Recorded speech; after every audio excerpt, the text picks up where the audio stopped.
समूह शरण में विराजमान भगवान महावीर स्वामी की अहिंसा परमो धर्म की शाकाहार धर्म की संत श्रोमणी आचार्य गुरुवर श्री विद्यासागर जी महाराज की आचार्य प्रवर श्री समय सागर जी महाराज की हाथ जोड़ेंगे, मंगलाचरण करेंगे। ओम नमः सिद्धेभ्यः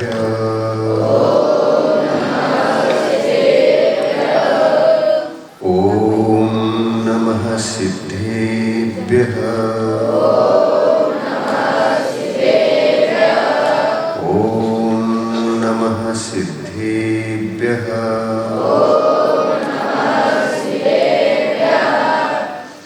नमो अरिहन्ताणं नमो सिद्धाणं नमो आयर्याणं नमो वज्रायाणं नमो लोये सवसाहूणं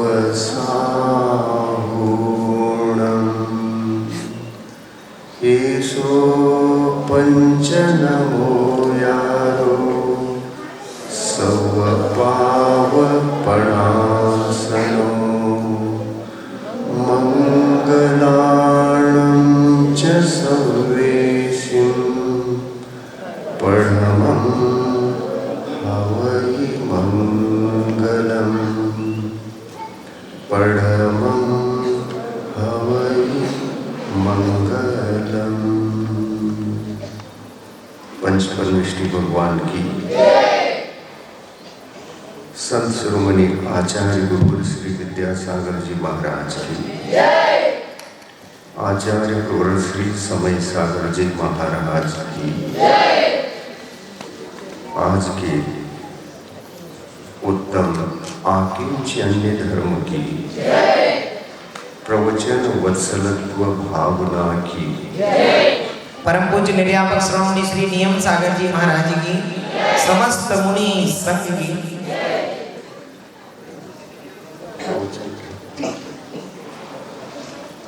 आज का प्रवचन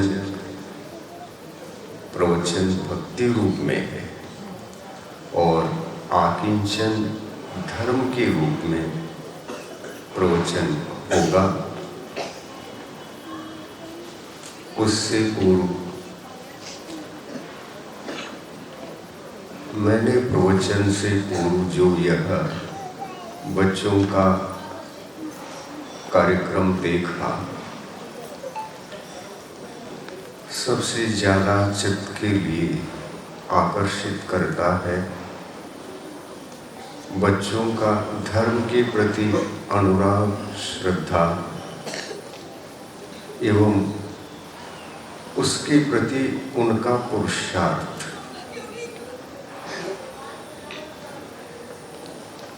ये सब देख करके मैंने उनके लिए गिफ्ट भी प्रदान किया।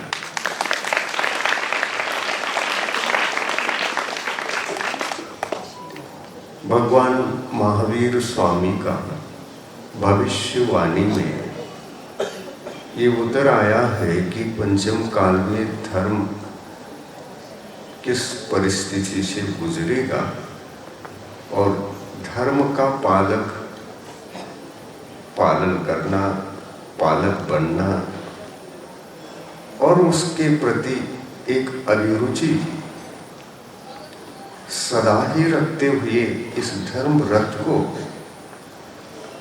कौन खींचेंगे? वृद्ध लोग खींचेंगे या बच्चे? तो महावीर स्वामी ने भी कहा है, अभी भी पूछो समूह शरण में विराजमान वो खुश होंगे बच्चे आ गए।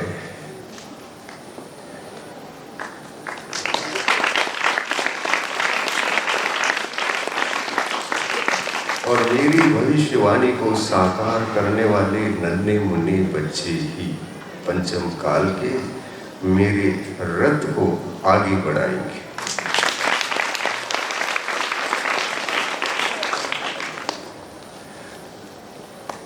और इस भविष्यवाणी को मैं साकार देखना चाहता था। अभी तक तो मैं गुरुकुल में देखता था, लेकिन गुरुकुल के बच्चों से भी छोटे, कोई 4 साल के, कोई 3 साल के, कोई 2.5 साल के, उनको महावीर की वाणी तत्वार्थ सूत्र के 10 अध्यायों में गुंथी हुई मुखाग्र करके और उन्हीं के समोशन में आकर पाठ कराया।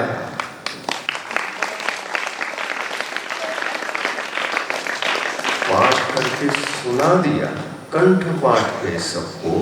यही आश्चर्य है।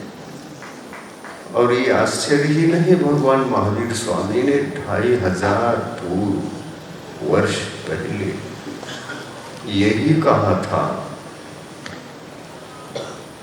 कि ऐसे बच्चे ही धर्म के रथ को सुचारू रूप से ले जाएंगे आगे।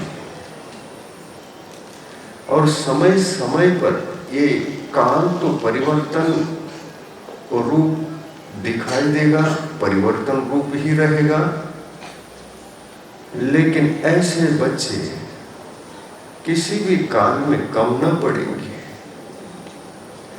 और इसलिए साधु संतों का भी चित्त बच्चों के प्रति आकर्षित होना स्वाभाविक है।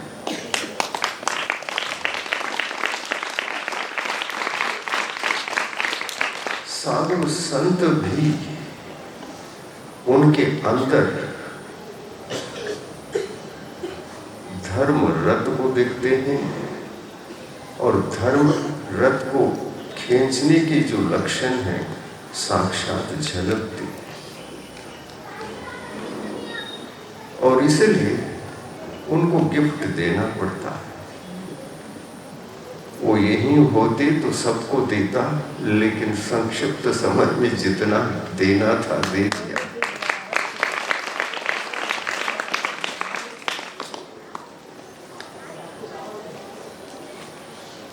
उन सभी बच्चों को मैं हृदय से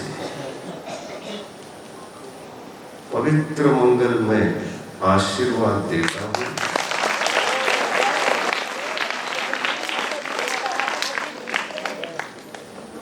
वे इस रथ को बेफिक्र पंचम काल के अंतिम समय तक लेने योग्य पुरुषार्थ करते रहे। जैन धर्म, शाकाहार का धर्म जीवित रहे। बच्चों, आप सबको ऐसा आशीर्वाद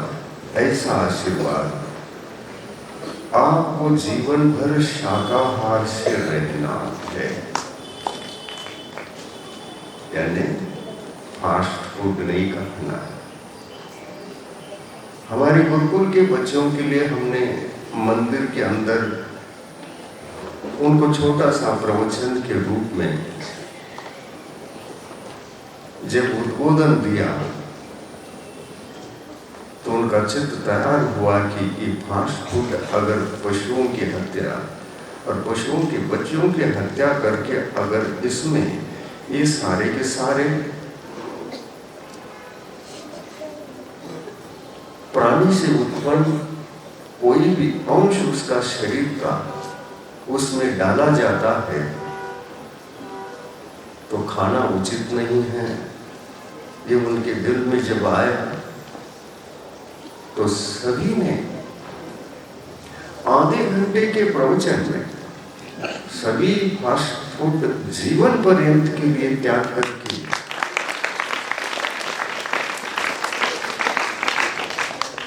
जो एक मानवीय धर्म का परिचय दिया था,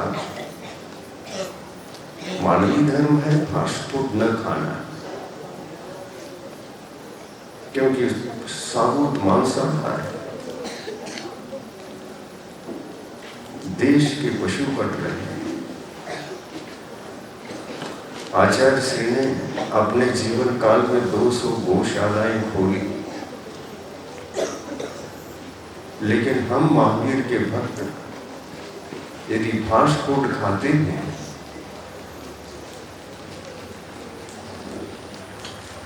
तो हम महावीर के भक्त हैं ही नहीं।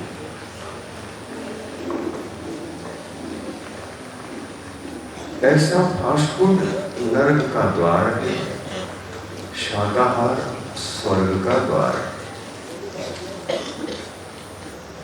बच्चों को बहुत जल्दी समझ में आता है। बच्चों को अगर 5 बार कहने से समझ में आता है तो बड़ों को 500 बार कहने से समझ में आता है।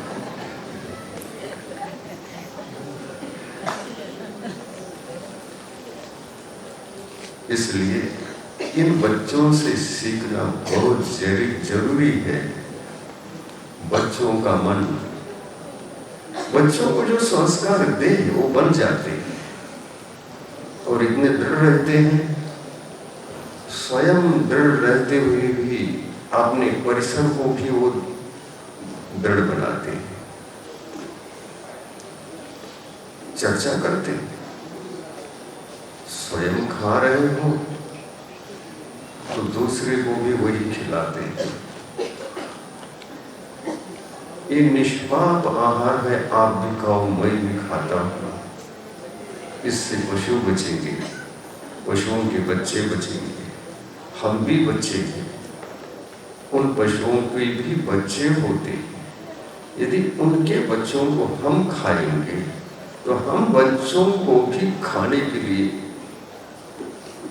कोई इस भव में आए या पर भव में आएगा। पाप से भय उत्पन्न होना बचपन में एक स्वाभाविक परिस्थिति होती है। कष्ट से बचने की जो विचार आते हैं बचपन में, उनके अंतरंग में, हृदय के अंतराल में जाकर खलबली मचा देते हैं। और इसलिए बच्चे अपने कोमल मन से जो भी विचार करते हैं बहुत सत्य होता है और उसी सत्य का वो ऐसे फॉलो करते हैं। भगवान महावीर की भविष्यवाणी को उनके आचार विचारों में जीवन पर्यंत देख सकते हैं। और यही देखा था भगवान महावीर ने 2500 वर्ष पूर्व बच्चों के माध्यम से ही जैन शासन आगे बढ़ने वाला है।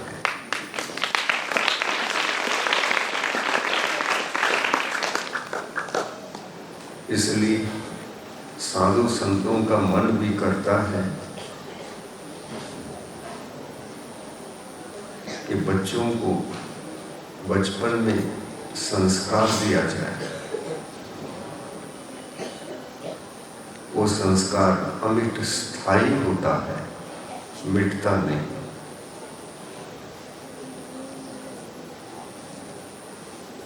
और ऐसा संस्कार फलीभूत होगा। भगवान महावीर सिद्धालय में विराजमान हैं, वे सदा ही देख रहे थे। हमने जो 30 साल के अवधि में उपदेश देकर जनता का कल्याण किया था भरत क्षेत्र से, वे आज जैसे कि तैसे जैसा बताया था वैसा ही होता हुआ दिखाई दे रहा।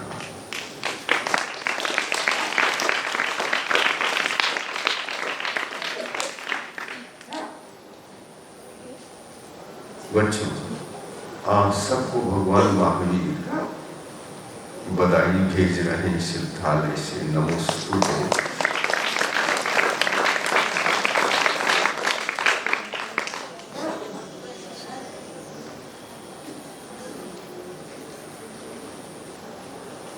बच्चों को कोई साधु संत 3 साल की उम्र में तत्वार्थ सुनकर आगे संस्कार और इनको देंगे, तो ये तो साधु संतों की भविष्य की सबसे बड़ी निधि है।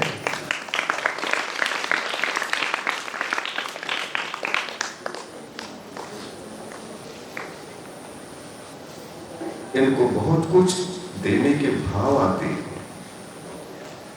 लेकिन समयाभाव के कारण से साधु संत भी कुछ सीमित ही दे पाते हैं। इनके लिए क्या दें? हमारे लिए तो बहुत कुछ ये देने की योग्यता को समेट करके पैदा हुई। मैं सोचता हूं जब ये मेरे सामने खड़े होते हैं तो मुझे लगता है मैं कुछ भी कहूं, इनके जीवन में 70-80 साल तक मैंने जो कहा वो काम करेगा।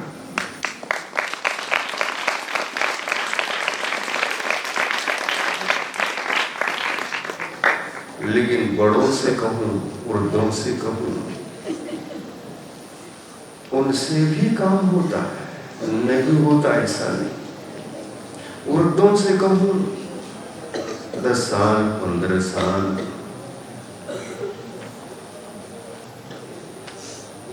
काम करेगा। कहा हुआ वचन, आप जितने बड़े होंगे वो उतने ही वर्ष आप पाल पाएंगे। यह भी कम नहीं है, लेकिन हम तुलनात्मक दृष्टिकोण से जब देखते हैं, हमारी असली संपदा तो बच्चे हैं।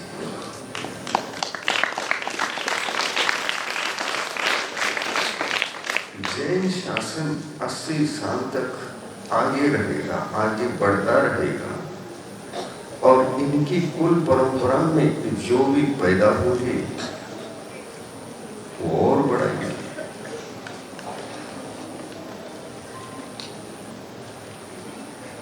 ऐसा होता है। आज सभी बच्चों के प्रति 80 साल की भावना भाता हूं कि जैन शासन उनके जीवन में जीवित रहे।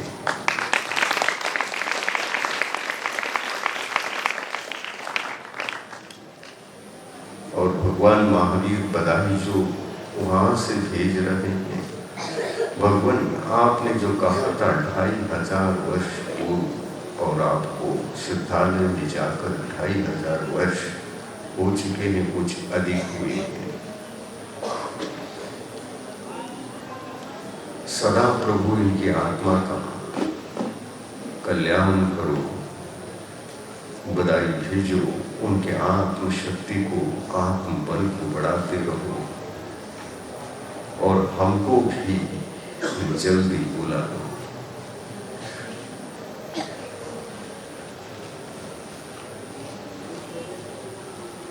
आज 2 प्रवचन हैं, उनके बारे में भी संक्षिप्त में हमको सुनना है।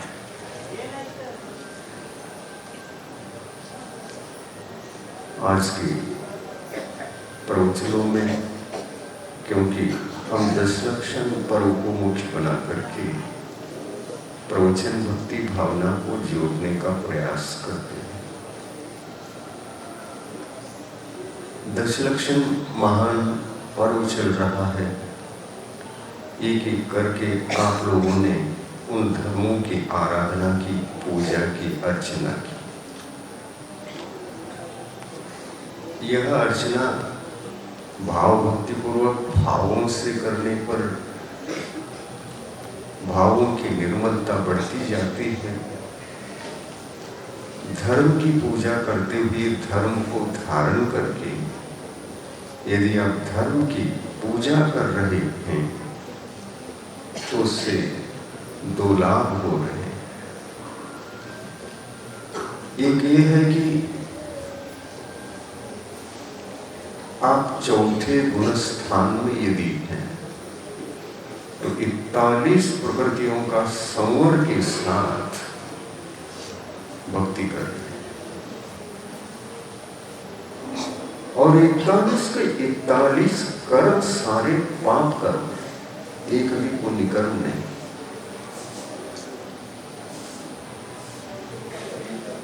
और ऐसे पाप कर्म को घाती कर्म कहते हैं। जो आत्मा के सद्गुणों को घात करे उन कर्मों का नाम घाती कर्म। धर्म करे, धर्म की आराधना करे, लेकिन कम से कम सम्यक के द्वार को खोलकर सम्यक ज्ञान के मंदिर में प्रवेश कर इन दोनों धर्मों को हृदय में धारण करके यदि पूजा अर्चना करोगे तो कर्मों का संवर होने के साथ साथ निर्जरा भी होगी।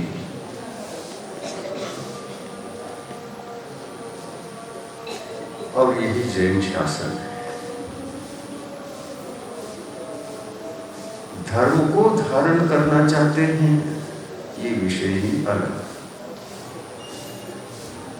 और धर्म को धारण किए बिना एक शाकाहारमय जीवन जीना चाहते हैं तो वही जैन कुलाचार है। वही जैन कुलाचार किसको कहते हैं? जिस कुल में पैदा होने के पश्चात हमें शाकाहार से ही रहना चाहिए, तो शाकाहार से ही रहना चाहिए। यह हमारी कुल परंपरा है। भगवान महावीर का कुल शाकाहार का कुल है। आपको परमिशन नहीं है शाकाहार से भिन्न आहार सेवन करने का, लेकिन फिर भी यदि कदाचित हम अज्ञानवश इस कुल परंपरा में चुटी पाकर दोष लगाया है तो कुलाचार का दोष है। कुलाचार में भी दोष लगना कोई बड़ी बात नहीं, लग सकता है, लेकिन दोष के 4 सीढ़ियां होती है। पहली सीढ़ी में छोटा सा दोष लगता है, दूसरी सीढ़ी पर वही दोष जरा बड़ा होता है, तीसरी सीढ़ी पर और बढ़ जाता है, चौथी सीढ़ी पर हम चुप होते कुलाचार से, जिसको अनाचार दोष कहते हैं। और इससे पूर्व के जो 3 दोष हैं उन दोषों का नाम है अतिक्रम दोष, व्यतिक्रम दोष, अतिचार दोष और अनाचार दोष। ये 4 में से पहले के 3 छोटे कहे गए हैं, लेकिन परस्पर में एक दूसरे से बड़े बड़े। इस प्रकार से हम अपने अज्ञानवश अज्ञातवश या जानबूझकर कदाचित ये दोष करते हैं तो हमको प्रायश्चित करना चाहिए और प्रतिक्रमण करना चाहिए।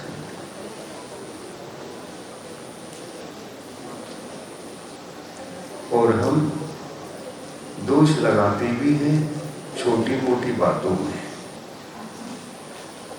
कुलाचार को निर्वाह करना, उसमें दोष लगने नहीं देना, ये तो बहुत मामूली बात है, लेकिन उसी में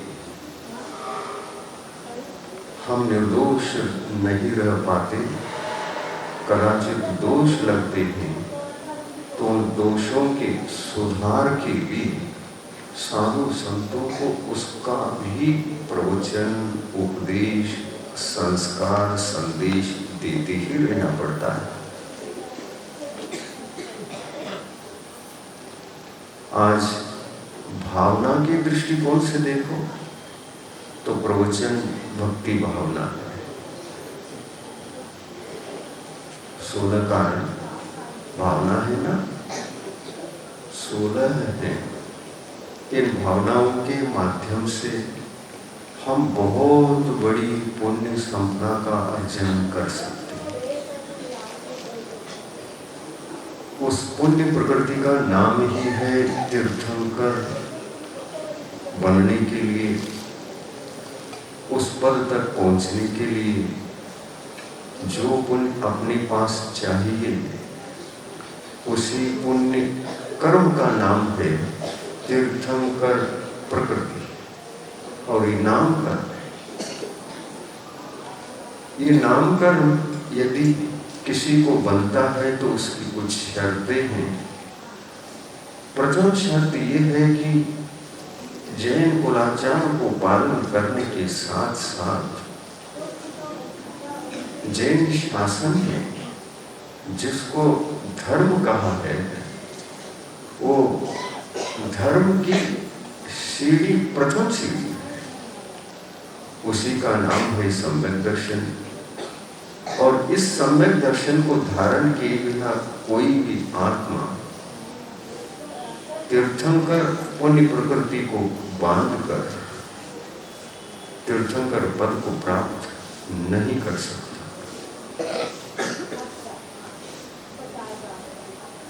तो अपन को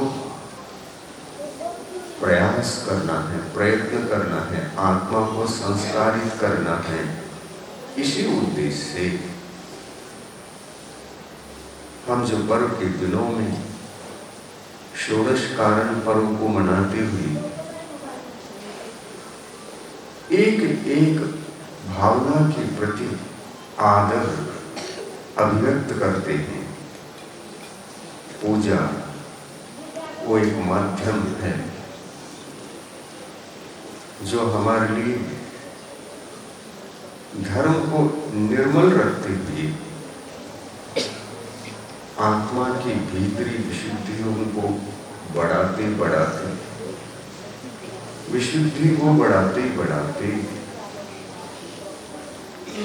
आत्मा में उस पुण्य रत्न को पैदा कर सकता है। और वह पुण्य रत्न सभी रत्नों में महारत्न भावनाएं 16 होती हैं। उसमें पहली नंबर की भावना का नाम है दर्शन विशुद्धि। क्या नाम है? दर्शन विशुद्धि। दर्शन का अर्थ होता है धर्म की प्रथम सीढ़ी, सम्यक दर्शन। उसके बिना तो ये पुण्य का बंध होता ही नहीं। और यह पुण्य प्रकृति, सुन रहे हैं,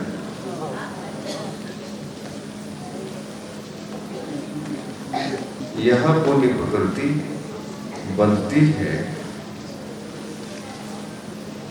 तो दर्शन विशुद्धि उसमें मुख्य भावना है। इस प्रसिद्ध भावना को, मुख्य भावना को जैन शासन का फाउंडेशन समझा जाता है। फाउंडेशन है ये सम्यक दर्शन। इसके बिना तो न तो ज्ञान की सीढ़ी चढ़ सकते हैं और न ही चारित्र धर्म की सीढ़ी चढ़ा जा सकता है। और इसलिए मुख्यतः रत्नत्रय धर्म में भी सम्यक्त्व की मुख्यता चारित्र के साथ भी है और ज्ञान के साथ भी है। और सम्यक दर्शन का अर्थ होता है सन्मार्ग की श्रद्धा।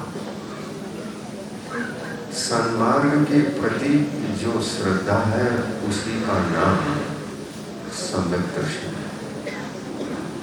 सन्मार्ग क्या है आप पूछ सकते हैं। जिससे आत्मा परमात्मा बनता है उसके लिए जो मार्ग है वही सन्मार्ग है। वही सन्मार्ग है और वह सन्मार्ग आत्म कल्याण का मार्ग भी कहलाता है।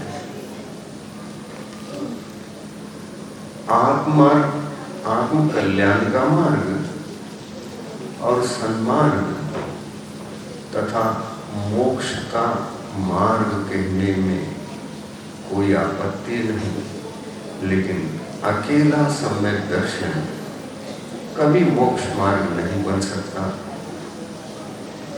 उसके साथ दो और चाहिए तभी मार्ग की उत्पत्ति होती है। ऐसी दिव्य घोषणा आदिनाथ भगवान से लेकर भगवान महावीर स्वामी तक सभी तीर्थंकरों की रही है। सब एक मत में है। सभी तीर्थंकर भगवंतों ने एक ही प्रकार का उपदेश दिया। मार्ग 3 से बनता है, मार्ग 1 से भी नहीं, मार्ग 2 से भी नहीं। तीनों रत्नत्रय धर्म, सम्यक दर्शन भी रत्न, सम्यक ज्ञान भी रत्न और सम्यक चारित्र भी रत्न। इन तीनों रत्नों को समेटे बिना आप मार्गस्थ नहीं कहलाते। हालांकि ये मार्गस्थ होना दिगंबर मुनि बनने के पश्चात ही संभव है। नीचे भी मार्ग है लेकिन अधूरा है, राजमार्ग नहीं है। बैलगाड़ी का मार्ग है, पगडंडी है।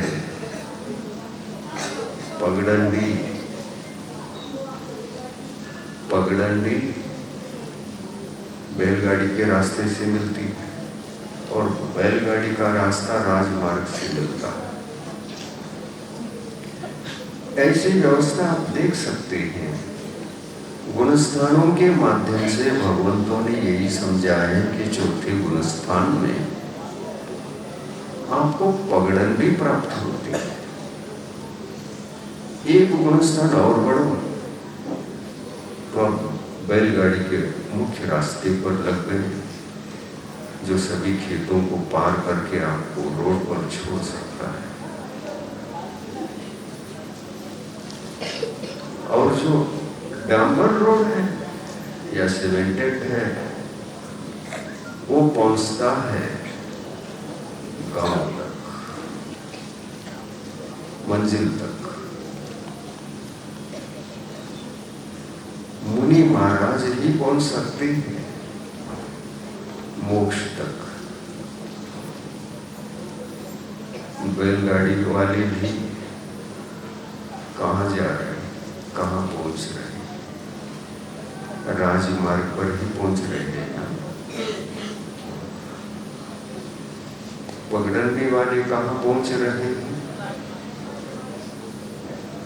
बैलगाड़ी के रास्ते से पहुंच रहे हैं ना।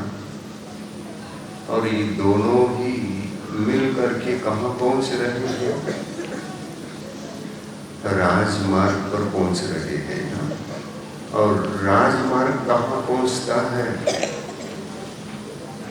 बोलो तो। मोक्ष तक पहुंचता है।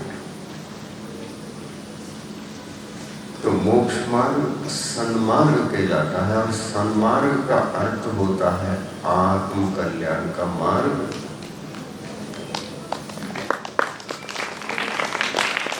और आत्मा का कल्याण इन तीनों से है। और ये तीनों जहां है, कर्मों का संवर भी है और कर्मों की निर्जरा भी है। कर्मों का संवर का मतलब ये होता है कि पाप कर्म जो पहले बंधते थे अब नहीं बंधे। स्टार्टिंग में ही 41 प्रकार के कर्म, पाप कर्म आपको बंधेंगे नहीं बंधना ये संवर है। और बंध जाना ये आश्रम है, और बंध है संसार मार्ग है, चतुर्गति भ्रमण का रास्ता है। अपन सब मानव पर्याय में जन्मे हैं। अपने आत्म कल्याण का रास्ता जरूर खोज लेना चाहिए। और भगवान महावीर स्वामी ने आत्म कल्याण के रास्ते को प्रशस्त करके पंचम काल के अंतिम समय तक किस प्रकार से आत्म कल्याण कर आत्मा को संस्कारित कर उस संस्कार से मरण को सुधार कर, मरण को सुधारना है या जैसे पहले मरते थे वैसा ही मरना है? बोलो, सुधार करना है ना। मरते समय अच्छी तरह से मरना है या कैसा भी मरना है? अच्छी तरह से मरना है। अच्छी तरह से मरण करने के लिए आत्म कल्याण के मार्ग पर मरण करेंगे तो ये अच्छा मरण कहलाता है। और आत्म कल्याण का मार्ग जो होता है सम्यक दर्शन धारण करने पर ही होता है। सम्यक के साथ मरण करोगे तो भी जीवन की कुछ सफलता कहने की अपेक्षा महत्वपूर्ण तो यही है, और ये बहुत बड़ी सफलता भी है, क्योंकि इस सम्यक्त्व के मरण करने पर अक्षय अनंत संसार काल जो भविष्य का होता है, पता नहीं कब तक भटकते जाते, सम्यक दर्शन न होता तो भटकते जाने का कोई अंत ही नहीं है। वो अक्षय अनंत है। उस अक्षय अनंत काल तक भटकने की संभावना को समाप्त कर देता है कि सम्यक दर्शन धर्म सन्मार्ग का यह प्रथम धर्म है। यहीं से सन्मार्ग कहना चाहिए। सन्मार्ग यहां से है, मोक्ष मार्ग नहीं, सन्मार्ग। और ऐसे सन्मार्ग पर यदि अपना मरण भी हुआ, विशुद्धि से सुनिए थोड़ा, निद्रा प्रमाद इत्यादि दूर करके सुनिए। क्या बोल रहा हूं? सावधानी देकर बोल रहा हूं। आत्म भावना का कल्याण सम्यक्त्व से ही होना है, जब भी होना है। इस सम्यक्त्व धर्म को भगवान महावीर स्वामी ने भी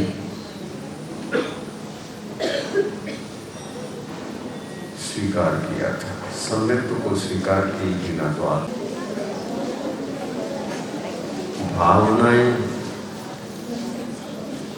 16 होती हैं, उसमें पहली नंबर की भावना का नाम है दर्शन विशुद्धि। क्या नाम है? दर्शन विशुद्धि। दर्शन का अर्थ होता है धर्म की प्रथम सीढ़ी, सम्यक दर्शन। उसके बिना तो ये पुण्य का बंध होता ही नहीं। और यह पुण्य प्रकृति, सुन रहे हैं,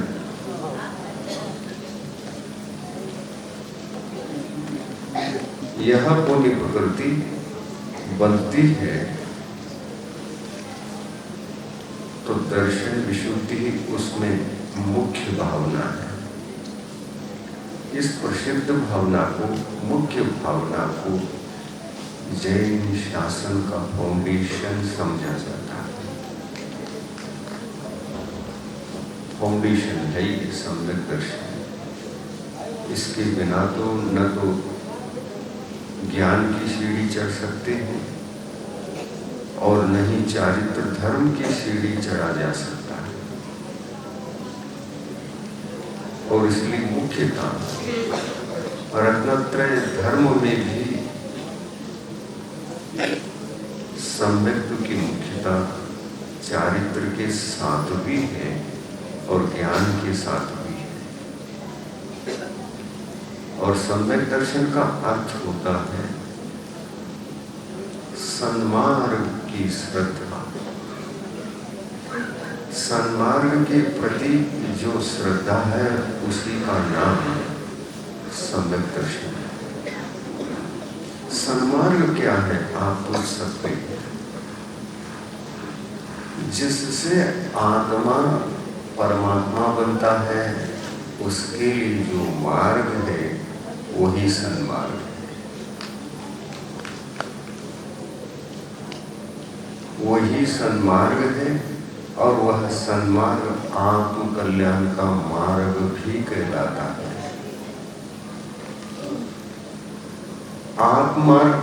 आत्म कल्याण का मार्ग और सन्मार्ग तथा मोक्ष का मार्ग कहने में कोई आपत्ति नहीं, लेकिन अकेला सम्यक दर्शन कभी मोक्ष मार्ग नहीं बन सकता। उसके साथ दो और चाहिए तभी मार्ग की उत्पत्ति होती है। ऐसी दिव्य घोषणा आदिनाथ भगवान से लेकर भगवान महावीर स्वामी तक सभी तीर्थंकरों की कर रही है। सब एक मत में है। सभी तीर्थंकर भगवंतों ने एक ही प्रकार का उपदेश दिया। मार्ग 3 से बनता है, मार्ग 1 से भी नहीं, मार्ग 2 से भी नहीं। तीनों रत्नत्रय धर्म, सम्यक दर्शन भी रत्न, सम्यक ज्ञान भी रत्न और सम्यक चारित्र भी रत्न। इन तीनों रत्नों को समेटे बिना आप मार्गस्थ नहीं कहलाते। हालांकि ये मार्गस्थ होना दिगंबर मुनि बनने के पश्चात ही संभव है। नीचे भी मार्ग है लेकिन अधूरा है, राजमार्ग नहीं है। बैलगाड़ी का मार्ग है, पगडंडी है, पगडंडी, पगडंडी बैलगाड़ी के रास्ते से मिलती है और बैलगाड़ी का रास्ता राजमार्ग से मिलता है। ऐसी व्यवस्था आप देख सकते हैं। गुणस्थानों के माध्यम से भगवंतों ने यही समझाया है कि चौथे गुणस्थान में आपको पगडंडी प्राप्त होती है। एक गुणस्थान और बढ़ो तो आप बैलगाड़ी के मुख्य रास्ते पर लग गए, जो सभी खेतों को पार करके आपको रोड पर छोड़ सकता है। और जो डांबर रोड है या सीमेंटेड है, वो पहुंचता है गांव तक, मंजिल तक। मुनि महाराज ही पहुंच सकते हैं मोक्ष तक। बैलगाड़ी वाले भी कहाँ जा रहे हैं, कहाँ पहुंच रहे हैं? राजमार्ग पर ही पहुंच रहे हैं ना। पगडंडी वाले कहाँ पहुंच रहे हैं? बैलगाड़ी के रास्ते से पहुंच रहे हैं ना। और ये दोनों ही मिल करके कहाँ पहुंच रहे हैं? राजमार्ग पर पहुंच रहे हैं ना। और राजमार्ग कहाँ पहुंचता है? बोलो तो। मोक्ष तक पहुंचता है। तो मोक्ष मार्ग सन्मार्ग कहलाता है और सन्मार्ग का अर्थ होता है आत्म कल्याण का मार्ग।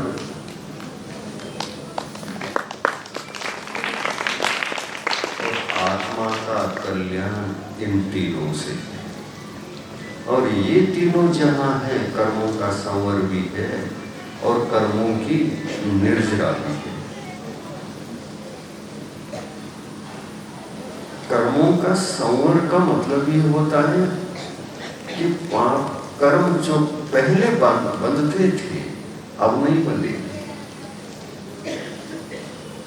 स्टार्टिंग में ही 41 प्रकार के कर्म, पाप कर्म आपको बंधेंगे नहीं बंधना ये संवर है। और बंध जाना ये आश्रम है और बंध है संसार मार्ग है, चतुर्वेदी भ्रमण का रास्ता है। अपन सब मानव पर्याय में जन्मे हैं। अपने आत्म कल्याण का रास्ता जरूर खोज लेना चाहिए। और भगवान महावीर स्वामी ने आत्म कल्याण के रास्ते को प्रशस्त करके पंचम काल के अंतिम समय तक किस प्रकार से आत्म कल्याण कर आत्मा को संस्कारित कर उस संस्कार से मरण को सुधार कर, मरण को सुधारना है या जैसे पहले मरते थे वैसा ही मरना है? बोलो, सुधार करना है ना। मरते समय अच्छी तरह से मरना है या कैसा भी मरना है? अच्छी तरह से मरना है। अच्छी तरह से मरण करने के लिए आत्म कल्याण के मार्ग पर मरण करेंगे तो ये अच्छा मरण कहलाता है। और आत्म कल्याण का मार्ग जो होता है सम्यक दर्शन धारण करने पर ही होता है। सम्यक के साथ मरण करोगे तो भी जीवन की कुछ सफलता कहने की अपेक्षा महत्वपूर्ण तो यही है और ये बहुत बड़ी सफलता भी है क्योंकि इस सम्यक्त्व के मरण करने पर अक्षय अनंत संसार काल जो भविष्य का होता है, पता नहीं कब तक भटकते जाते, सम्यक दर्शन न होता तो भटकते जाने का कोई अंत ही नहीं है। वो अक्षय अनंत है। उस अक्षय अनंत काल तक भटकने की संभावना को समाप्त कर देता है ये सम्यक दर्शन धर्म। सन्मार्ग का यह प्रथम धर्म है। यहीं से सन्मार्ग कहना चाहिए। सन्मार्ग यहां से है, मोक्ष मार्ग नहीं, सन्मार्ग। और ऐसे सन्मार्ग पर यदि अपना मरण भी हुआ, विशुद्धि से सुनिए थोड़ा, निद्रा प्रमाद इत्यादि दूर करके सुनिए। क्या बोल रहा हूं? सावधानी देकर बोल रहा हूं। आत्मा का कल्याण सम्यक्त्व से ही होना है, जब भी होना है। इस सम्यक्त्व धर्म को भगवान महावीर स्वामी ने भी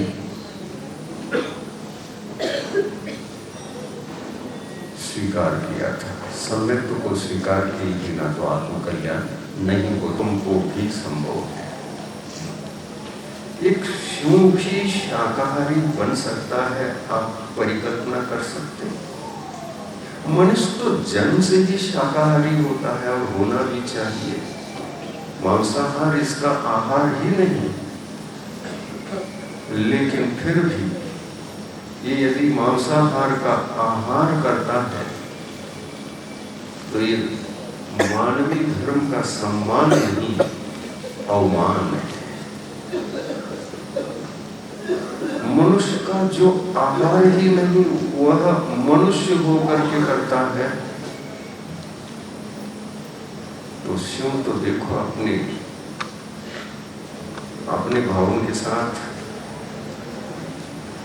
अपनी चित्तवृत्ति के साथ या आचरण के साथ शिव की तुलना करो। उसको शाकाहारी बनना असंभव होकर के भी वह व्रत लेता है चादर वृद्धि मुड़ियों से।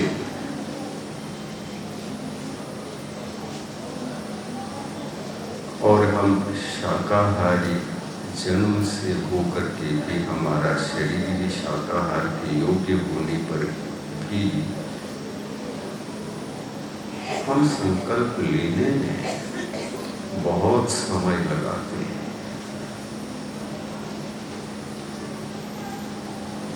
क्षण भर में वह शिव मुनियों की बात को समझ सकता है, हमको समझने में बहुत समय लगता है। आपकी तुलना हम शिव से नहीं कर सकते, हम बच्चों से करेंगे।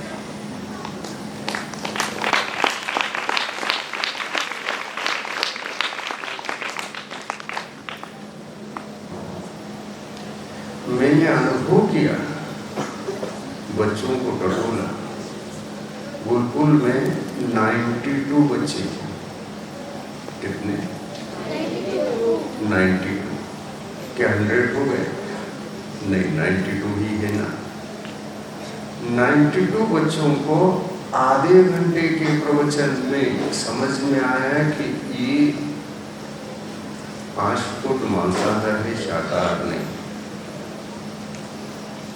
शिव जैसा झटके में समझ गया था, वैसे ये आधे घंटे के भीतर समझ गए अनर्थ क्या है।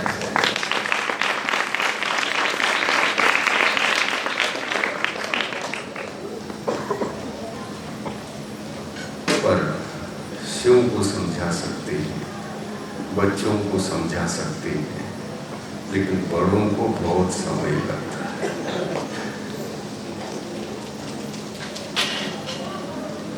बंधुओं, ऐसा नहीं। एक झटके में समझ लेना चाहिए कि हम मानव हैं, शाकाहारी जन्म के शाकाहारी पे। अब जिस गर्भ से जन्मे हैं हम शाकाहार के कुल में पैदा हुए हैं। आपका वंश भगवान महावीर का वंश है, पार्श्वनाथ का वंश है, नेमिनाथ का वंश, आदिनाथ का वंश। आपके डीएनए में खोल करके अंदर जाकर के देख लो, आप शाकाहारी हो। लेकिन कहीं देखा देखी वो संगति में पढ़ करके आप यदि मांसाहारी बने हैं तो आपकी भूल हो चुकी है, बहुत बड़ी भूल हो चुकी है।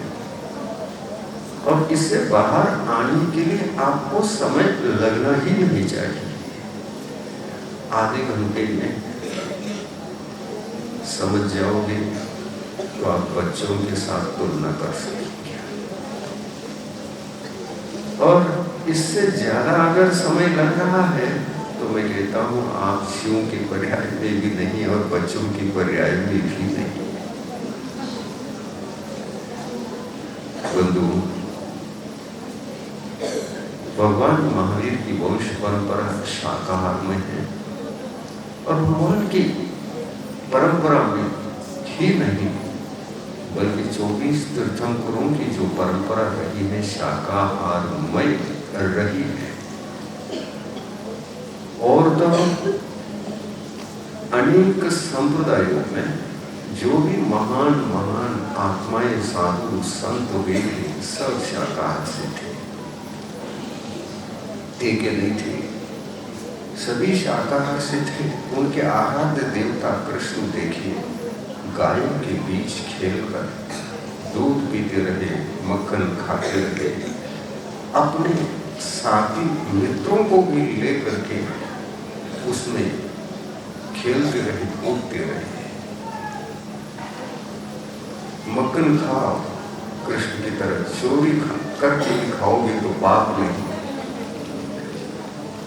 पर मांस खाओगे नरक का द्वार सदा के लिए खुला है।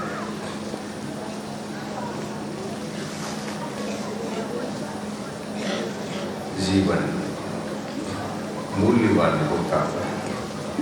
मूल्यवान जीवन, मनुष्यों का जीवन सबसे बड़ा मूल्यवान होता है। देव बनना, देवलोक के सुख भोगना ये कोई बड़ी बात नहीं। और मनुष्य पर्याय तो मनुष्य पर्याय है, इसी पर्याय से हम भगवान बन सकते हैं। इस शरीर का सम्मान करो। ये शरीर तो भगवान बनने योग्य है, आकार वाला शरीर है। त्रिविक्रम भगवान नहीं बन सकता। देवगति के देव भी कोई भगवान नहीं बन सकते, क्योंकि वहां पर मोक्ष मार्ग नहीं, वहां केवल पगडंडी है या तो बैलगाड़ी का रास्ता है। त्रिविक्रम गति में दो ही रास्ते हैं, या तो पगडंडी है धर्म की और या तो बैलगाड़ी का रास्ता उपलब्ध होगा, राजमार्ग नहीं है। त्रिविक्रम गति में दिगंबर मुनि बनकर, मुनि व्रत को धारण करके सम्यक दर्शन, ज्ञान, चारित्र तीनों को जन्म नहीं दे सकते। रत्नत्रय धर्म को पूरी तरह से स्वीकार करना अन्य किसी भी गति में संभव नहीं है। जो भगवान बनने का रास्ता है वो केवल मनुष्य पर्याय में है। मनुष्य अगर दिगंबर मुनिराज बन जाता है तो ध्यान रखना वो भगवान बन सकता है।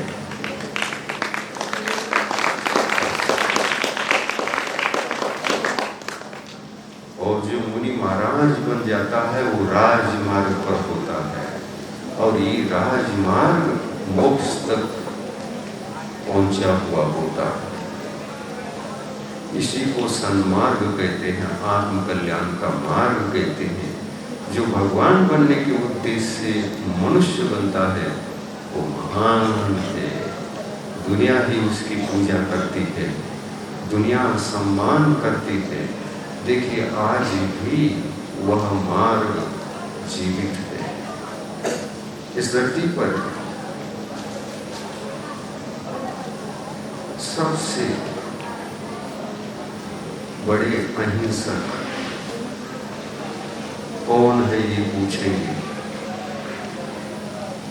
सबसे बड़े तपस्वी त्यागी कौन है ये पूछेंगे, तो सबके मुख से एक ही उत्तर आता है, कौन है बल? सबसे बड़े अहिंसा को साधने वाले, अहिंसा धर्म को साधने वाले, पालन करने वाले, उच्च कोटि की, जिसमें किसी जीव को दुख नहीं, किसी जीव के लिए मृत्यु नहीं, मरण नहीं, वो कौन है? दिगंबर मुनि। और इसीलिए दिगंबर मुनि को आप उच्च समझते। दिगंबर मुनि का मतलब केवल दिगंबर नहीं, जो स्वयं को अहिंसामय रख करके सुखमय जीवन जीते हुए मेरे अहिंसामय जीवन से सभी सुखी रहते हैं, किसी की हिंसा न हो, किसी उद्देश्य से सब कुछ छोड़ दिया, सब कुछ त्याग दिया, जिसके पास अब त्यागने के लिए कुछ न बचा, वो महान आत्मा इस धरती पर पूजा जाता है, सत्कार उसी का होता है। वो रत्नत्रयधारी होता है, जो रत्नत्रयधारी होता है वो नियम से दिगंबर होता है, और जो नियम से दिगंबर होता है वो राजमार्ग पर होता है, और जो राजमार्ग पर होता है पहले तो महान बनकर वही आत्मा महावीर बन जाता है।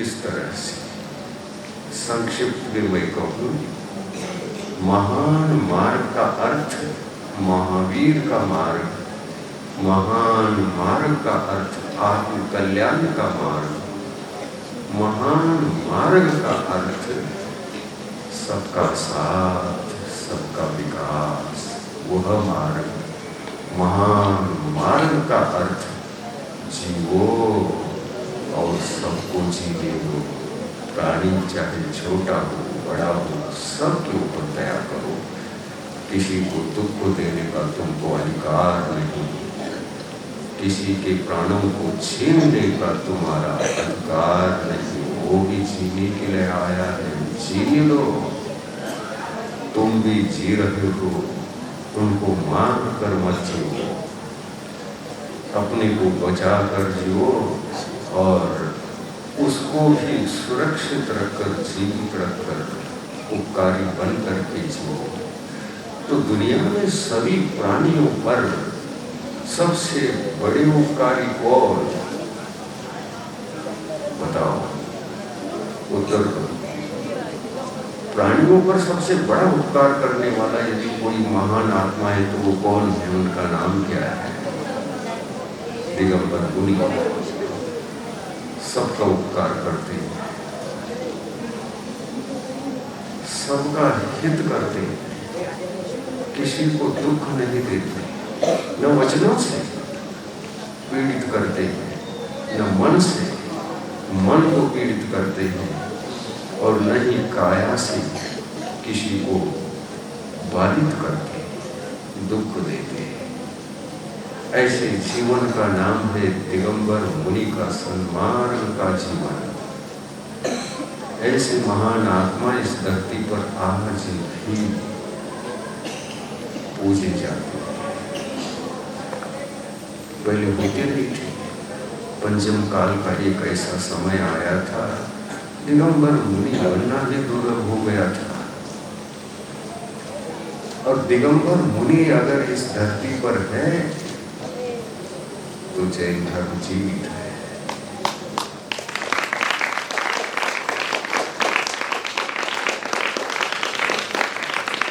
और जैन धर्म जीवित है तो अहिंसा धर्म जीवित है। अहिंसा धर्म जीवित है तो सन्मार्ग जीवित है। आत्मा का कल्याण करने वाली आत्माएं आज भी इस धरती पर जीवित हैं, ये सिद्ध होता है। आज प्रवचन भक्ति भावना का सार यही है। प्रवचन का अर्थ होता है ऐसे ही अहिंसा धर्म की सीढ़ियों की साधना करते करते जिनने महान आत्मा बनकर दिगंबर मुनि बनकर त्याग तपस्या के बल पर अरहंत अवस्था को प्राप्त किया है, घाती कर्मों को काट करके भीतरी आत्मा के समस्त पाप कर्मों से मुक्त अवस्था को प्राप्त किया है, तो वे ही केवल ज्ञानी भगवान सर्वज्ञ देव वीतरागी हितोपदेशी। भगवान के लक्षण है तो 3 लक्षण होते हैं। भगवान पहले तो वीतरागी होते हैं और वीतरागी होने से समस्त पाप कर्मों से मुक्त बन जाते हैं। वीतरागता का उदय वही है जहाँ पर मोहनी कर्म का सद्भाव नहीं, 4 घाती कर्मों का, पाप कर्मों का। घाती का मतलब घातने वाले, आत्मा के समस्त गुणों को घातने वाले। समस्त गुणों को कैसे घात सकते हैं? 4 गुणों को घातते हैं। जो 4 गुणों को घातते हैं वो सभी को घातते हैं। और जब तक ये 4 गुणों को घात कर रहे हैं तब तक अघाती कर्मों को बुलाने की भी शक्ति इन्हीं के पास होने से और वो उदय में आकर अन्य गुणों को घात करने से घाती कर्मों को कहा है ये आत्मा के समस्त गुणों को संहार करने वाले, उदित होने न देने वाले कर्म कहलाते हैं। इन कर्मों को जीतना और किसी को संभव नहीं। अहिंसा के एक परमहंस, अहिंसा के एक पुजारी को भी संभव है। जियो और जीने को उत्कृष्ट रूप से जो पालन करता है, सबका साथ सबका विकास का सही मायने में जो अपने जीवन में चर्या बनाकर चल पड़ा है, वे ही इन घाती कर्मों को नष्ट कर भगवान बन सकता है। ये संदेश इस धरती पर आज का नहीं, अनादिकाल से कई तीर्थंकर, कई महात्माएं यही संदेश देते आए हैं। और धरती का सबसे बड़ा धर्म है तो अहिंसा धर्म है, मानव मात्र के लिए है। हर मानव भगवान बन सकता है, लेकिन उसका धर्म तो एक ही है, सन्मार्ग भी एक ही है, वही है अहिंसा मार्ग। आप समझो, रत्नत्रय धर्म, रत्नत्रय स्वरूप मोक्ष मार्ग का अर्थ होता है सम्यक दर्शन, सम्यक ज्ञान और सम्यक चरित्र। सम्यक दर्शन अहिंसा का ही एक रूप है जो हमारे आत्मा के सद्गुणों को घात करने की शक्ति रखने वाले जो पाप कर्म हैं, उन पाप कर्मों को खिसका करके अहिंसा का जन्म देता है, अहिंसा को आत्मा में जन्म देता है। उसी का नाम सम्यक दर्शन है और ये अहिंसा का ही एक रूप है। 41 प्रकार से जो पाप कर्म हम हमारी आत्मा को दुख दे रहे थे, उस दुख को बचाने की क्षमता इस सम्यक दर्शन के पास है। और ये आपने धारण कर लिया तो अपने आप को सुखी बना लिया। कितने प्रकार से सुखी बना दिया। 41 प्रकार से जो आपको दुख मिलते थे, उन दुख से आप बाहर आकर, उस दुख से बाहर आकर अपने आप को आपने सुखी बनाया। जो धर्म जीवन में आने के बाद आत्मा को दुख से, पाप से, संकटों से दूर करते हैं, आपको सुख लेकर के आता है और सुख देता है, उसी का नाम सम्यक तो धर्म है। और ऐसे सम्यक तो धर्म को हमें धारण करना आवश्यक है। और ऐसे सम्यक तो धर्म को जो धारण करता है वही तीर्थंकर बन सकता है। तीर्थंकर बनना तो एक बहुत बड़ी बात होती है।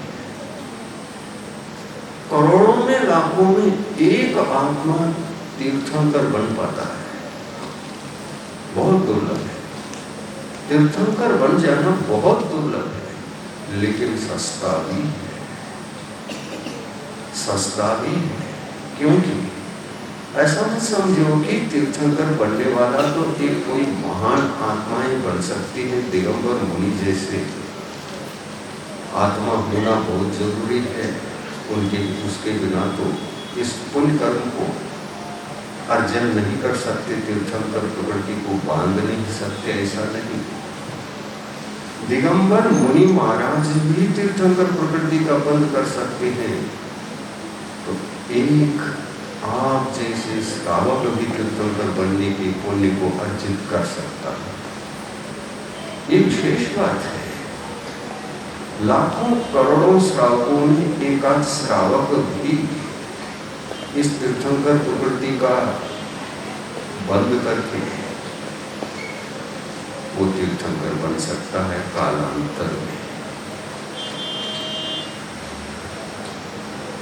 उसी पर्याय में भी बन सकता है, लेकिन वो विषय अलग है। कैसा बन सकता है छोड़ो। मैं कहता हूँ जिस क्षेत्र में हम जन्मे हैं, इस क्षेत्र का नाम है भरत क्षेत्र। और भरत क्षेत्र में उत्पन्न होने वाले जितने भी मनुष्य हैं, वो तीर्थंकर बनने योग्य अहिंसा धर्म का भी पालन करें। ये सम्यक दर्शन, सम्यक दर्शन, सम्यक दर्शन जो बार बार मैं कह रहा हूँ, ये सम्यक दर्शन धर्म है, अधर्म नहीं, पाप नहीं। जो अधर्म होता है वो पाप होता है, और जो धर्म होता है वो धर्म होता है जो पाप को धोने वाला होता है और आत्मा की रक्षा करते हुए महान आत्मा बनाने योग्य होता है। एक सम्यक दर्शन को भी आप धारण करोगे, गृहस्थ बनने के बाद आप भी तीर्थंकर बनने की उस पुण्य प्रवृत्ति को बांध कर कालांतर में भगवान तीर्थंकर बन सकते। सस्ता नहीं तो क्या, दुर्लभ तो है ही, लेकिन सस्ता है क्या? नहीं। आप सोचते हैं महाराज आप जैसे लोग ही तीर्थंकर बन सकते हैं, हम तो गृहस्थ हैं, पाप में उलझे हैं, हमसे क्या होता है, संसार की झंझटों में सदा रहते हैं, हमसे कहाँ से बनेगा? बनेगा, बनेगा। आपसे भी पुरुषार्थ करें, संस्कारित कर दे आत्मा को, तो आपको भी सम्यक दर्शन होगा। और जो सब जिसको सम्यक दर्शन होगा वो तीर्थंकर कर्म प्रवृत्ति को बांधने के योग्य हो गया। महिमा सुनिए, केवल पूजन ही नहीं करना है, ये सब बातें ज्ञात रहना चाहिए जो आगम में लिखे हुए हैं, शास्त्रों में उल्लेखित हैं, इनको पढ़ना भी चाहिए। और इस षोडश कारण पूजा को बड़ी श्रद्धा से करना चाहिए और इस भावना से, इस उद्देश्य से करना चाहिए, मेरी आत्मा जो आत्मा में भी, चाहे स्त्री पर्याय में हो, पुरुष पर्याय में हो, सबको भाना चाहिए। मेरी आत्मा में भी ये सम्यक दर्शन अगर धारण हो चुका है तो मेरी आत्मा स्त्री पर्याय में हो कोई बात नहीं, लेकिन संस्कार प्राप्त कर सकता है और उन संस्कारों को साथ ले जा सकता है। और साथ ले जाकर जहां साथ ले जाकर जिस गति में हम भविष्य में पैदा होंगे, अगर ये सम्यक दर्शन साथ में है, तीर्थंकर प्रकृति का बल का संस्कार तभी मिलेगा जब ये षोडश कारण पर्व को अच्छी तरह से विशुद्धि के साथ मनाएंगे और समझ कर हम एक एक अर्घ चढ़ाएंगे, एक एक भावना को विशुद्धि के साथ उसका अर्थ समझते हुए करेंगे, तो निश्चित रूप से तीर्थंकर बनने के संस्कार भी जग सकते हैं। एक बड़ा ही एक घटना सुनाई जाए, भगवान महावीर के काल की घटना है। उनके समोशरण में एक राजा नित्य उपदेश सुनते थे, उनकी बात है। आपने सुना है उनका नाम? भगवान महावीर स्वामी के धर्म सभा समोशरण में बैठकर नित्य ही ज्ञानार्जन पर तीर्थंकर प्रकृति का बंद किया था। हाँ, सबको पता है। जैन परंपरा में ऐसा कोई बहुत कम लोग थे राजा श्रेणी को न जानते थे, और ये कब हुई थी ये भी पता है। राजा श्रेणी किसका उपदेश सुनने के लिए जाते थे? किस भगवान का? महावीर भगवान का। यानी राजा श्रेणी महावीर भगवान के काल के एक राजा थे। और कहाँ के राजा थे ये मालूम? राजगृही के राजा थे। राजगृही सुना है? हाँ, राजगृही पर्वत पर ही भगवान महावीर स्वामी को समोशरण लगकर वो आए थे। समोशरण लगा था और दिव्य ध्वनि वहीं से खिली। राजा श्रेणी कर महावीर भगवान से जुड़ने से पहले बहुत बड़ा पाप किया था, बहुत बड़ा पाप, इतना बड़ा पाप कि उस पाप के फलस्वरूप साथ में नरक में जाने वाले थे। पर उनके जीवन में वह घटना जहां निश्चित थी, उस निश्चितता को भी फेर करा दिया। किस धर्म ने? तीन में से किस धर्म ने बचा दिया सातवें नरक से जाने से? सम्यक तो धर्म ने बचा दिया। और ये सम्यक तो धर्म ही षोडश कारण भावनाओं में से प्रथम भावना है दर्शन विशुद्धि। ये दर्शन विशुद्धि का मतलब होता है सम्यक, अत्यंत निर्मल सम्यक, निर्दोष सम्यक, और विशुद्धि के साथ रहने वाला सम्यक। ऐसी विशुद्धि, परम विशुद्धि के साथ, परम दया भाव से सुखी रहे सब जीव जगत के, कोई कभी न घबराए, वैर पाप अभिमान छोड़ जग नित्य नए मंगल गावे।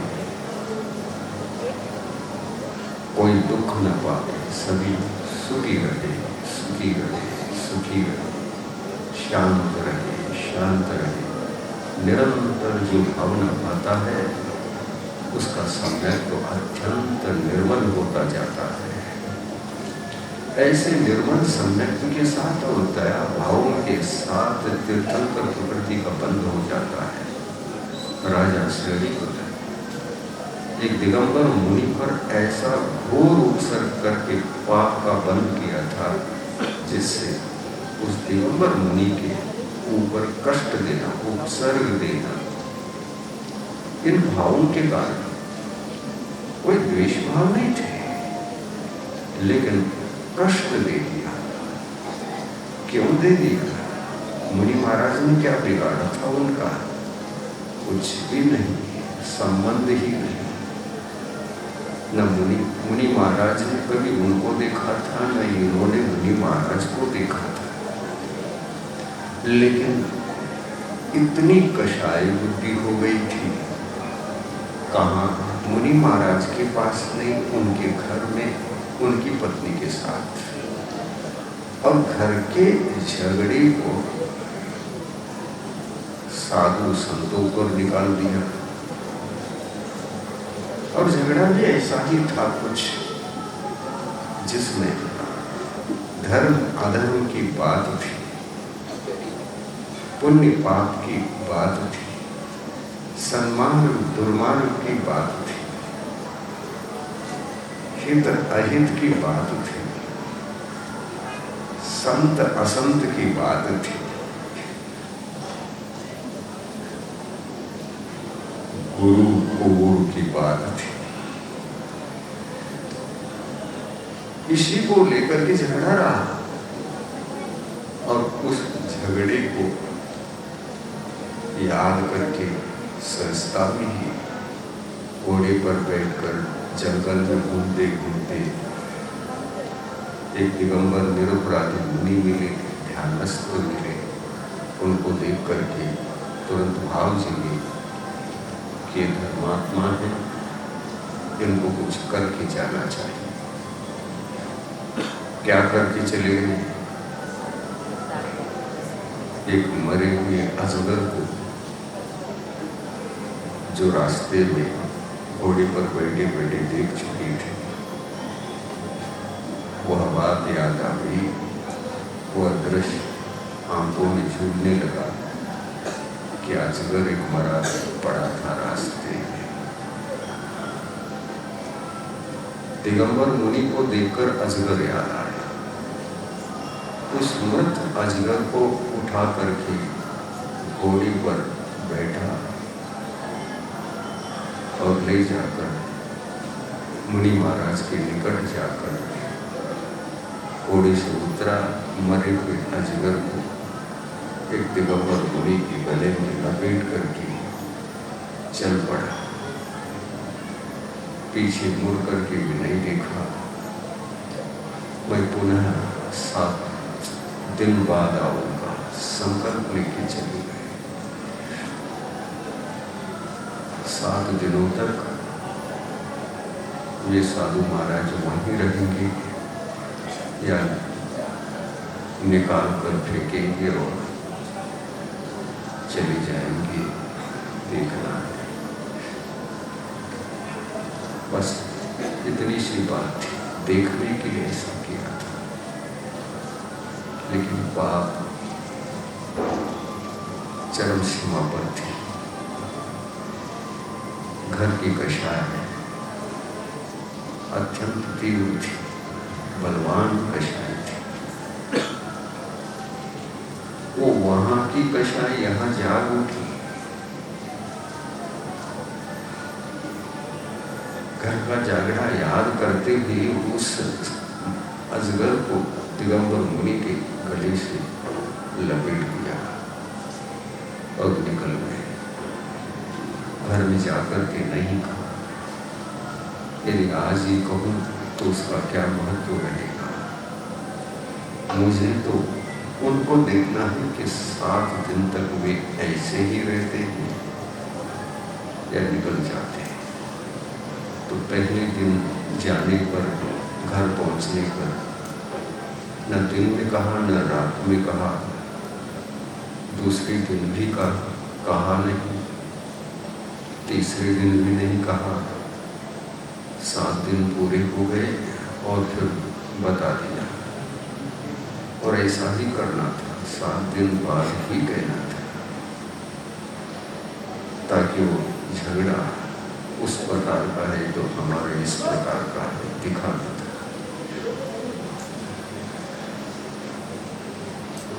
वो झगड़ा उस प्रकार का है तो मेरा मेरा 7 दिन का इस प्रकार का है। इसमें कौन सा सुख मिल रहा था, कौन सा आनंद आ रहा था, कुछ भी नहीं, व्यर्थ ही नहीं।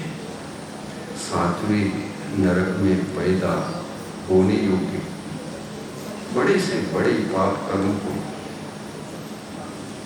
बांध चुके थे।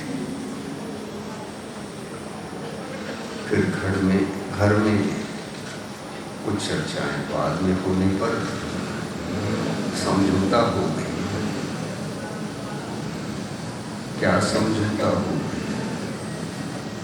हमने ऐसा किया है, जो आपने ऐसा मेरे साथ किया है। फिर राजा श्रेणी की वह पत्नी कहने लगी कि मैंने तो बहुत छोटा मोटा किया, तो तुमने तो बहुत बड़ा किया। क्योंकि वे एक संत हैं, बहुत बड़े संत हैं, निरपराधी हैं। उनकी त्याग तपस्या के सामने सारी दुनिया झुकती है। उनको कष्ट दे करके आए हैं, तो ये छोटा मोटा पाप नहीं। चलो, कहाँ देखा था तुमने, किस जंगल में अभी चलती। उस राजा ने कहा पत्नी से, रानी से, कि अब जाने से क्या फायदा, वो तो निकल गए होंगे, 7 दिन हो गए। नहीं, वे तो मेरे गुरु हैं।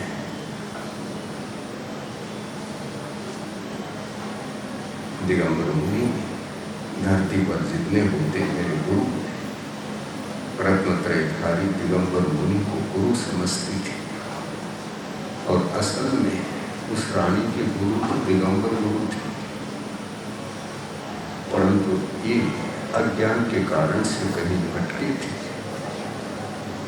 विवाद उसी का था तो था, लेकिन इतना बड़ा पाप कर्म बांधने योग्य कषाय को जगाने की क्या आवश्यकता थी। पर जग गया था, ये भाव बिगड़ गए थे, कषाय जगी थी, कषाय देव हो चुकी थी। और ये सब अज्ञान दशा में ना समझ हो जाता है। अनेक प्रकार के पाप हो जाते हैं इस प्रकार। और राजा सैनिक पत्नी से भी कहीं ज्यादा पाप करके लौटे थे। और 7 दिन बाद पत्नी के सामने बात रखने पर पत्नी को तो लगी बिजली गिर गई वो अपनी छाती पर। उन्होंने कहा, कहाँ किस वन में अभी चलना है, चलो हमको रास्ता तो बता दो। तुम जाना ही है क्या? पूछा। जाना ही है तो मैं चलता हूँ। आपको विश्वास नहीं है तो मैं चलता हूँ, परंतु मेरा विश्वास है कि उस जगह पर मिलेंगे नहीं वो संत, नहीं मिलेंगे, नियम से वही मिलेंगे। अगर वो सच्चे संत थे, दिगंबर ही थे, तो मेरे गुरु थे। मेरे गुरु 7 दिन के बाद भी वही बैठे मिलेंगे, मेरे वचन अशब्द नहीं निकलेंगे। चलो मेरे साथ, दिखा देता। स्वयं तैयार हो गए, दोनों तैयार हो करके ये आगे हुआ। पत्नी पीछे पीछे से चली, जिस रास्ते से गुजरना था गुजरते चले गए। समय काफी लगा, धीरे धीरे पहुंचे तो निकट पहुंचे तो उस राजा को दिखाई देने लगे मुनि महाराज, और गले में जैसा का तैसा सांप लपेटा हुआ है। इस दृश्य को देखकर के उस राजा का हृदय कांपने लगा। वो घबरा गए। 7 दिन के कष्ट को इस संत ने सहन किया है, तो मैं उनके निकट जाऊंगा तो श्राप देंगे। मैं भस्म हो जाऊंगा। डरने लगे, भयभीत हो गए, पसीना आने लगा। पत्नी ने कहा, क्यों, क्या हो रहा है? नहीं, कुछ नहीं हो रहा, चलिए मैं आपको रास्ता बताने आया था, लेकिन मुझे भय सता रहा है। नहीं, कोई भयभीत होने की आवश्यकता नहीं। आप भयभीत हो गए? नहीं, कोई जरूरी नहीं, चलिए आपको साथ ही चलना है, डरने की कोई बात ही नहीं। मैं वहां जाऊंगा, जीवित नहीं रह पाऊंगा, क्योंकि मेरे कष्ट जाना है, मुझे पहचानते हैं। तो आप ऐसे कष्ट देते समय क्या वो उनकी आंखें खुली थी? उसर करते समय, करके जाते समय क्या उन्होंने आपको देखा था? तो उन्होंने कहा, नहीं, वो तो ध्यान में बैठे थे। तो ध्यान में बैठे साधु कभी किसी को देखते नहीं। आप क्यों घबरा रहे हैं? आपको देखा ही नहीं उन्होंने। चलिए चलिए, डरिए। आपको तो वो कष्ट दूर करो या न करो, मुझे ले चलो। तुम दूर खड़े हो, मैं निकाल देती हूँ।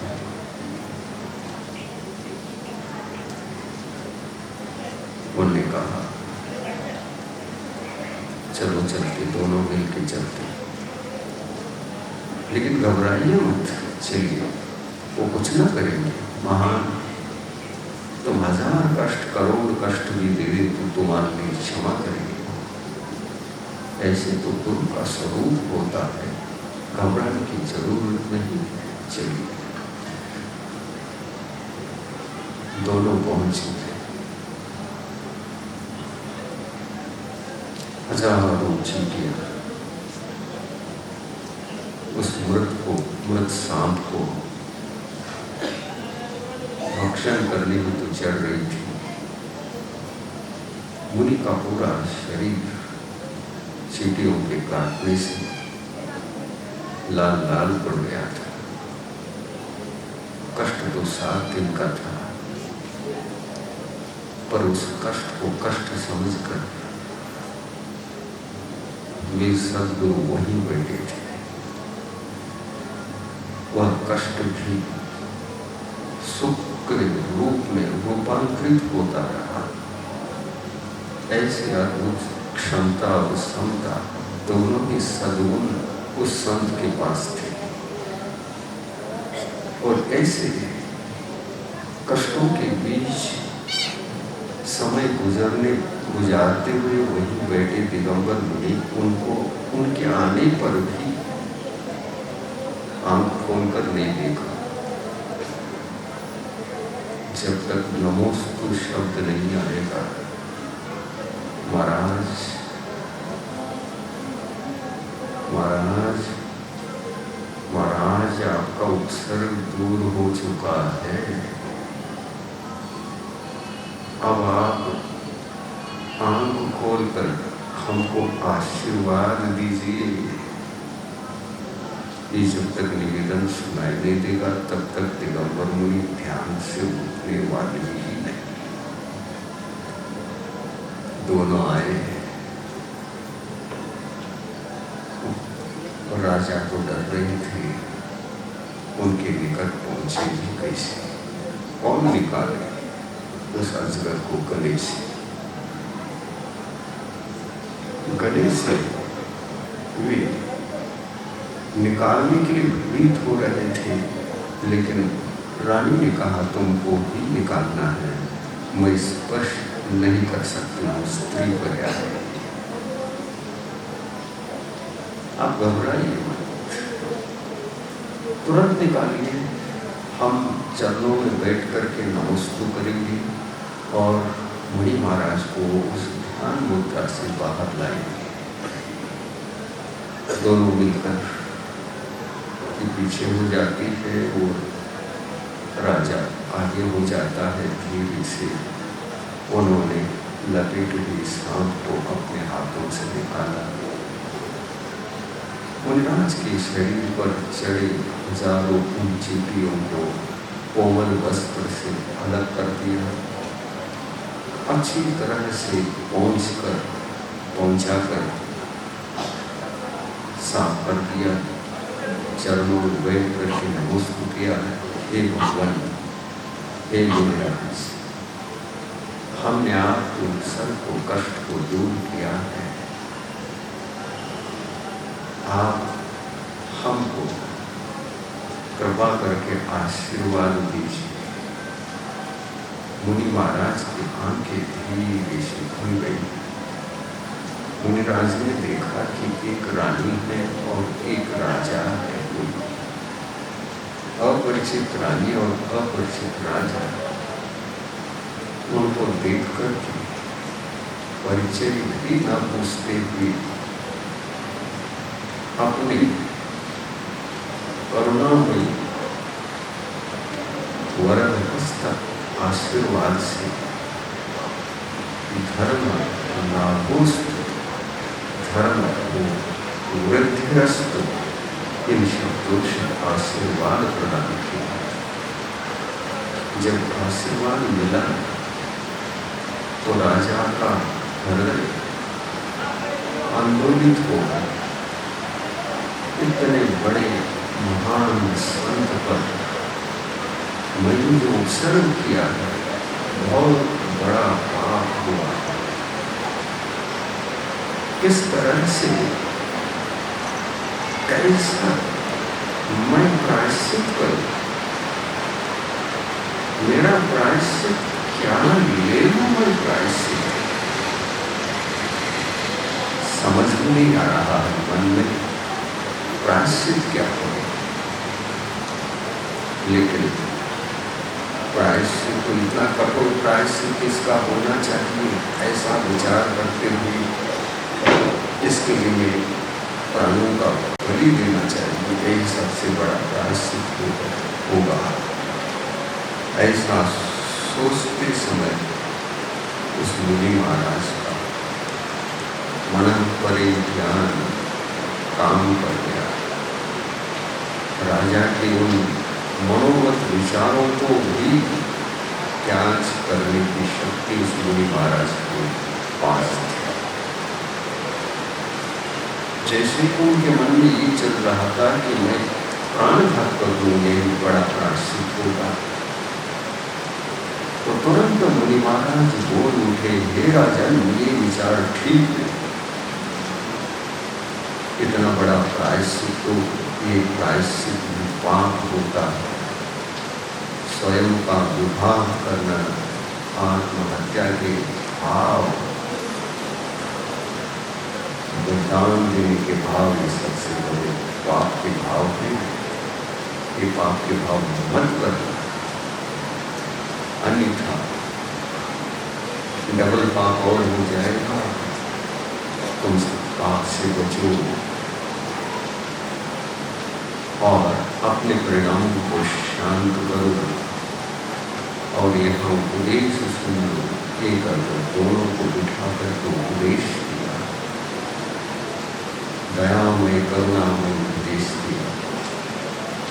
किसी को कष्ट देना ये बड़ी बात नहीं होती है, परंतु उस कष्ट के बदले में प्राणघात करना तो अनुचित बात है। राजन सुनो, तुम ऐसे परिणामों को छोड़ दो और शांत चित्त से धर्म का उपदेश सुनो। दया ही धर्म होता है और दया का पालन ही हमारा सम्यक दर्शन होता है। दया धर्म के ऊपर जो श्रद्धा होती है वही सम्यक होता है। उस सम्यक का पालन ही धर्म कहा जाता है। राजा ने उस सम्यक दर्शन को धारण करो जो मोक्ष मार्ग में अहिंसा के नाम से प्रथम सीढ़ी है। सम्यक तुमको भी बचाएगा और वह अनेकों को भी तारने के लिए कारण बनेगा कि राजन तुम महान हो, डरो नहीं। और क्षमा मांगने की जरूरत नहीं, तुमको तो पहले ही क्षमा कर चुका हूं। ऐसा कहकर उस राजा के लिए सम्यक तो धर्म का रत्नत्रय धर्म को उपदेश दिया। और ऐसा रत्नत्रय धर्म जो धारण करे वही सच्चे गुरु होते हैं कि उपदेश देते हैं। उनका मन लौटा, वापस लौटा। मन लौटा तो ऐसा लौटा कि गुरुओं का त्याग तो वहीं पर हो गया और सम्यक दर्शन की उत्पत्ति उसी क्षण हो जाती है। और वह अहिंसा के, करुणा के, सत्य के, सत्यदेव शास्त्र गुरु के उपकार के बारे में और आत्महित के बारे में विचार करने लगा। और आत्महित तथा उपकार के भाव, इन दोनों को लेकर के जब वह भाव आगे बढ़ गए तो सम्यक दर्शन की उत्पत्ति उसी क्षण दिगंबर मुनि के उपदेश से हो जाता है। और वही राजा सम्यक दर्शन को मुनि के चरणों में धारण करके मुनिराज के उपदेश को सुन करके मुनिराज के उपदेश के अनुसार भगवान महावीर के समोसन में जाओ, तुम्हारा और भी बहुत बड़ा हित होगा। गुरुदेव के चरणों में नमस्कार करके राजा श्री भगवान महावीर से जुड़े और उनके समोसन में जाकर सम्यक दृष्टि बनकर भगवान महावीर के भक्त बन गए। और उनका सम्यक और बलवान होता चला गया। और नित्य उपदेश सुनने के कारण से आज कौन सी भक्ति, प्रवचन भक्ति है ना। प्रवचन भगवान महावीर का प्रकृष्ट वचन, सत्य वचन को प्रवचन कहते हैं। जो भव्य जीव कल्याणकारी प्रवचन होता है उसी को प्रवचन कहते हैं। उसी प्रवचन के आश्रय से हम उपदेश देते हैं। मुनि महाराज अगर प्रवचन करें तो प्रवचन नहीं, उसको उपदेश समझो।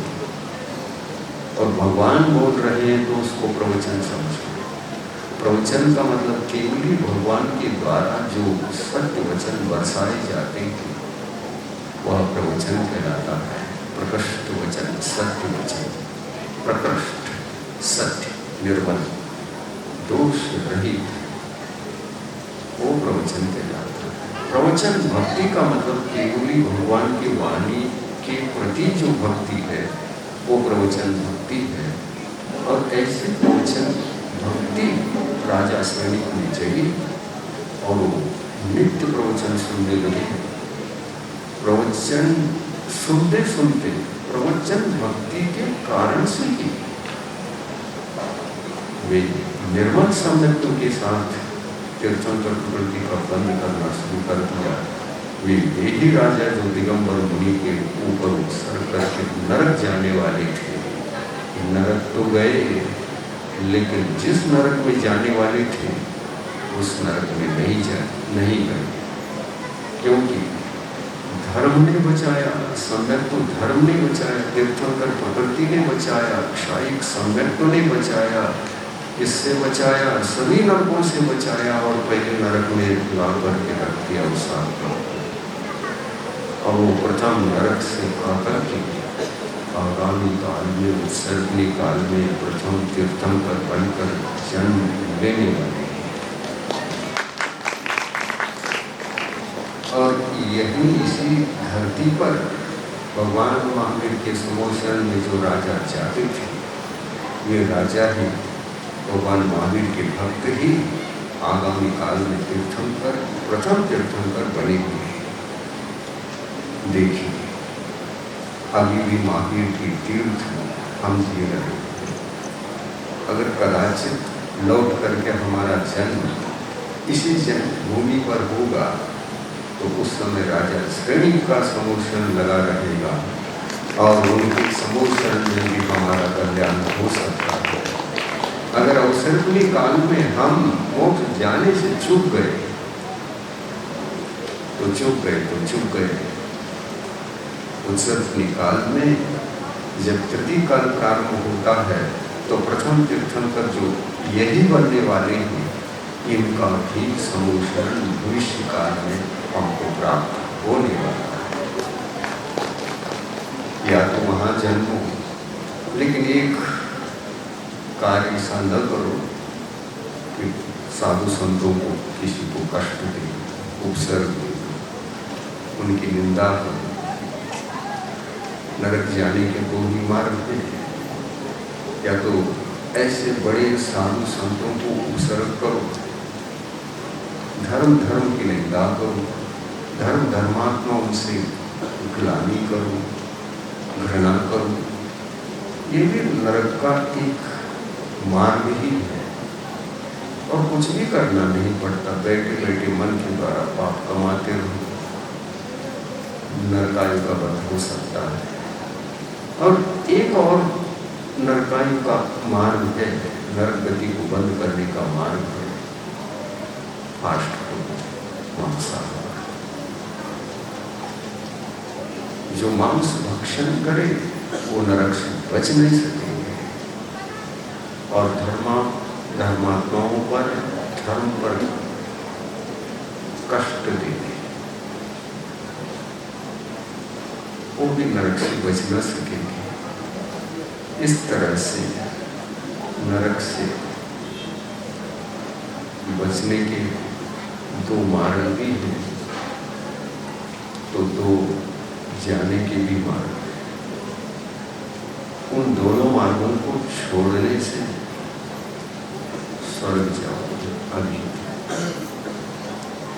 और उन्हीं दो मार्गों से गुजरने पर सीधा नरक गति जा सकते। इस तरह से प्रवचन भक्ति भावना और आज के अकिंचन्य भावना, अकिंचन्य धर्म को धारण करने वाले, जिनके पास तुष मात्र के बचने को कुछ न रहा, ऐसे दिगंबर मुनि जो राजा श्रेणी ने अवसर दिया था, वे दिगंबर मुनि महाराज के पास कुछ न था, ध्यानस्थ थे, उत्तम अकिंचन धर्म की अनुभूति कर रहे थे। वो उत्तम अकिंचन धर्म वहाँ है और प्रवचन भक्ति भावना को जगा करके, उसी को निमित्त बना करके तीर्थंकर प्रकृति को जिसने बांधा था वो राजा श्रेणी थे। उन्होंने दोनों तरफ से दोनों दृश्य देखे। नरक का मार्ग क्या होता है उसको भी देखा, नरक जाना पड़ा। और नरक जाने से बचने का हजारों उपाय करने पर भी नहीं बचे तो नहीं बचे, लेकिन किस धर्म से इन पापों से मुक्त हुआ जा सकता है, उस धर्म को उन्होंने मुनि के चरणों में बैठ करके हासिल किया।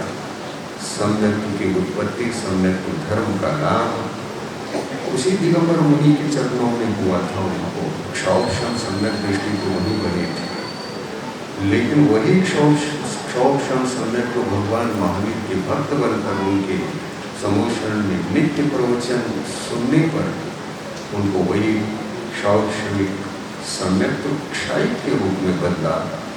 और वही क्षायिक सम्यक तो इतना निर्मल था कि वह निर्मल क्षायिक सम्यक तीर्थंकर प्रकृति को भी बंद करने लायक विशुद्धि को प्राप्त कर जाता है और उनको प्रवचन भक्ति तो बैठ गई थी। सम्यक ज्ञान को अर्जन करने की प्रति जो तीव्र भावनाएं थी, वही पवित्र भावनाएं उस राजा श्रेणी को तीर्थंकर बनाने में निमित्त हो जाते हैं। और इस तरह से वे राजा अभी तो नरक में पाप किसी को छोड़ दे, कम फल दे या ज्यादा पूरा फल दे, फल तो देती है, लेकिन सम्यक दर्शन धर्म है। तीर्थंकर प्रकृति का बंध तो एक महान बंध है उस पुण्य के प्रताप से, और सम्यक तो धर्म के प्रताप से। करोड़ों करोड़ों अरबों खरबों वर्ष की आयु नरक में जाकर जो भोगनी थी, वो आयु कम हो गई। ये धर्म की महिमा थी, सम्यक तो धर्म की महिमा थी, और वो सम्यक दृष्टि और तीर्थंकर प्रकृति का बंध करने वाले वे राजा तीर्थंकर प्रकृति के वजह से, सम्यक की वजह से वो प्रथम नरक से नीचे के नरकों में नहीं जा सकते थे, और इसीलिए वे गए प्रथम नरक में। और सीधा ही आकर आगामी उत्सर्गनी काल में वे ही राजा भगवान महावीर की तीर्थ परंपरा को आगे बढ़ाने के महान शासक बनेंगे। जैन शासन सदा जीवित रहेगा, ये उसका नैसर्गिक नियम है। और ऐसे निसर्ग नियम के साथ तीर्थंकर भी होते हैं, तो हम भी होते हैं। हमको उनका समोशन का सानिध्य मिलकर यदि हम भी वहाँ से निर्वाण को प्राप्त हो सकते हैं, हो जाए बहुत अच्छी बात है, हो जाए तो हो जाए। नहीं भी होते हैं तो ये क्षेत्र में तो 20 तीर्थंकर के समोशन अभी लगे हुए हैं। उन 20 में से कहीं एक जगह हम सेटल हो जाए, जन्म मिले, तो निर्वाण की प्राप्ति इस 2.5 दिन से 20 तीर्थंकरों के समोशन में भी संभव है, और कहीं भी संभव है। जाना मोक्ष को है सबको, और मोक्ष को जाने के लिए ही ये धर्म है धरती पर, जिसको जैन धर्म कहते हैं या जीव दया धर्म कहते हैं। सबका साथ, सबका विकास करने वाला इसी धर्म का नाम है। ऐसा धर्म इस धरती पर सदा जयवंत रहे। इस सद्भावना के साथ इस प्रवचन को पूर्ण करेंगे। अब गुरु भक्ति जिनवानी करके गुरु भक्ति करेंगे।